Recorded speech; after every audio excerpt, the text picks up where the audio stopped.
तो हम तो हरियाणा का कंपटीशन वहाँ पे करते हैं उत्तर प्रदेश में। यहाँ पे 15 रुपये हार्स पावर है, वहाँ 175 है। तो हम कहते हैं भाई खट्टर मुख्यमंत्री योगी जी से तो ताकतवर है नहीं। जो यहाँ पर 10 लोकसभा की सीट, वहाँ पर 80। नहीं, हमने तो ये कहा भाई आधे रेट में फसल बेच के किसको वोट देनी है वो दे सकता है। दिल्ली में 13 महीने आंदोलन चला के वोट किसको देनी है तो वो बताने की जरूरत है उनको। सस्ते में फसलों को खरीदते हैं और महंगे पे एमएसपी पे बेचते हैं। ये बड़ा घोटाला है। हमने पिछले बार भी पकड़ा, इस साल भी पकड़ा। बड़ा घोटाला है। सीएम खट्टर सीएम योगी से ताकतवर तो है नहीं। ये बयान किसान नेता राकेश टिकैत ने जब दिया तब वो रोहतक जिले में मुख्यमंत्री मनोहर लाल के पैतृक गांव निंदाना में चकबंदी की गड़बड़ी को लेकर धरने पर बैठे किसानों के पास पहुंचे थे। टिकैत ने बिजली के रेट के मामले में हरियाणा को यूपी से बेहतर बताया। राकेश टिकैत ने ये बयान तब दिया जब वो हरियाणा, पंजाब और यूपी के किसानों की बात कर रहे थे। कॉन्फ्रेंस है हमारी उत्तर प्रदेश में अभी कई संयुक्त मोर्चे की, वहाँ की सरकारों से भी है। वहाँ पे बड़े इशू है, एमएसपी पे खरीद नहीं होती, वो एक बड़ा इशू है। बिजली हरियाणा से महंगी वहाँ पे है। तो हम तो हरियाणा का कंपटीशन वहाँ पे करते हैं उत्तर प्रदेश में। यहाँ पे 15 रुपये हार्स पावर है, वहाँ 175 है। तो हम कहते हैं भाई खट्टर मुख्यमंत्री योगी जी से तो ताकतवर है नहीं। जो यहाँ पर 10 लोकसभा की सीट, वहाँ पे 80। तो वही एमएसपी को लेकर टिकैत ने कहा कि सरकार इस मामले में गोलमोल जवाब दे रही है। यूपी चुनाव के बारे में टिकैत ने कहा कि चुनाव में किसान आंदोलन से बीजेपी को काफी नुकसान होगा। उनका बयान आया कृषि मंत्री का कि हम इसके बाद में कमेटी बनाएंगे। 1 महीने का टाइम लिया, इलेक्शन जब यूपी हो जाएंगे तो इसके बाद में कमेटी बनाएंगे।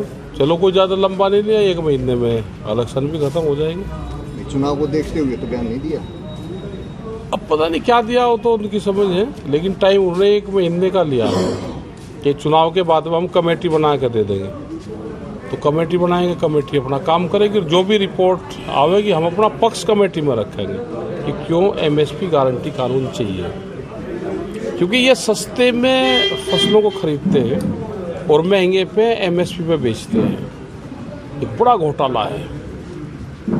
हमने पिछले बार भी पकड़ा, इस साल भी पकड़ा। बड़ा घोटाला है। तो चुनाव में क्या दिख रहा है आपको? पंजाब और चुनाव गठबंधन, चुनाव में इनको नुकसान तो बहुत है। और कोई भी पॉलिटिकल पार्टी 2 ही चीज़ से काम करती है। उसको कोई आदमी या कोई संगठन क्या उनको फ़ायदा दे सकता है। तो फायदे का ये था कि पिछली इनकी सरकारें बनी, सब आम जनता इसमें सब लगी। और अब का ये है कि इनको नुकसान होगा। तो जो दिल्ली का आंदोलन है इससे इनको नुकसान होगा। तो इनको ज्ञान तो जरूर प्राप्त हो जाना चाहिए कि नफ़ा भी हो सके और आंदोलन और किसी आदमी, किसी संगठन से नुकसान भी होता है। निंदाना गांव में चकबंदी में हुई गड़बड़ियों को लेकर राकेश टिकैत ने कहा कि खुद मुख्यमंत्री मनोहर लाल के गांव निंदाना में इस तरह की गड़बड़ियां हो रही हैं तो प्रदेश में और भी बहुत ज्यादा गड़बड़ियां मिलेंगी।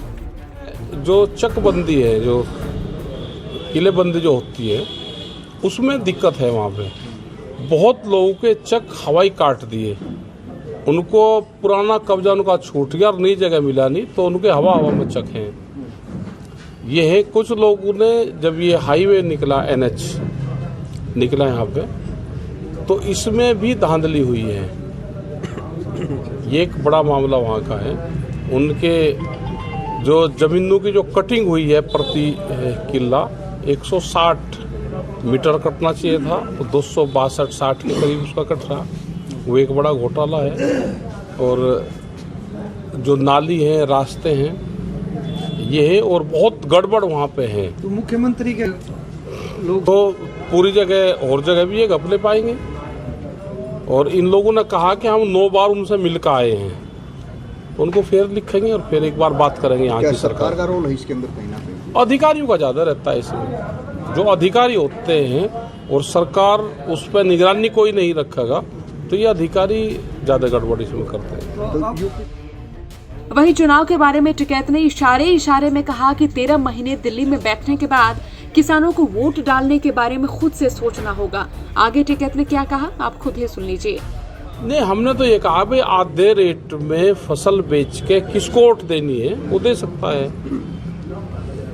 दिल्ली में 13 महीने आंदोलन चला के वोट किसको देनी है तो वो बताने की जरूरत नहीं उनको। इशारा तो आपका मुलायम सिंह यादव की तरफ। ना हमने किसी को वोट से हम बहुत दूर रहते हैं, वोट से हम दूर रहते हैं। हम तो नॉन पॉलिटिकल है, ये संयुक्त मोर्चा तो नॉन पॉलिटिकल है। इशारा तो है ना, अब के चुनाव में आपने इशारा नहीं, हमने क्या कहा बताओ? अगर हमने ये कहा भाई इसको वोट दे दो और इसको ना दो, हमने तो ये कहा भाई कोई सामान आपके पास में रखा गया, इस घर में कोई सामान रखा गया समझदार कोई और वो फिर दोबारा लेना आया तो अब घर वाले उसका सामान देखेंगे नहीं भाई तो यहाँ रखे ही नहीं गया, उसका बात थोड़ा बताएंगे, उसका सामान रखा अपना ले जा।